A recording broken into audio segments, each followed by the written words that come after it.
Hi, today I'm going to show you how to hopefully resolve issues with getting ink smears running down the length of your page from top to bottom. Now this is quite often caused by blobs of ink getting into places where they shouldn't be within the printer and ending up on the rollers or a similar area. Now this is resolved with a process called paper guide cleaning, which can be done from the printer itself using nothing but the buttons on the front of the machine.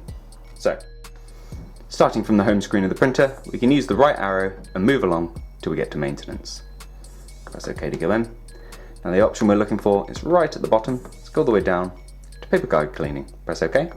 Now if you're having paper feeding issues, you can also run through this with a specialized cleaning sheet to hopefully resolve that, and that's normally kind of debris and bits that have found their way into the printer, but it's not particularly common with this series of printers. But what we're going to be focusing on today is what it mentions here first, print quality issues, which we can just use any old paper for. So press OK.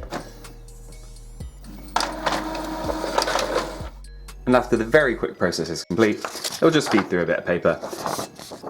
My sheet is perfectly fine because this is a pretty new machine. And what you have to basically do is just run through this several times, reducing the amount of ink on there because it can only last so long, and hopefully get you back to a decent standard of print again. If you still have lines on your printer, you have the option to run through it again on the LCD screen. And as you saw, it's a very quick process anyway, so you can just run through this multiple times until you're happy. If you found this video useful, please do let us know with a like. If there's anything else you'd like to know, please do let us know in the comments. If you have any other print quality issues, we've got several videos on different processes you can do from this printer, so I'd recommend checking those out. Otherwise, thank you for watching, and we'll see you next time. Take care. Bye bye.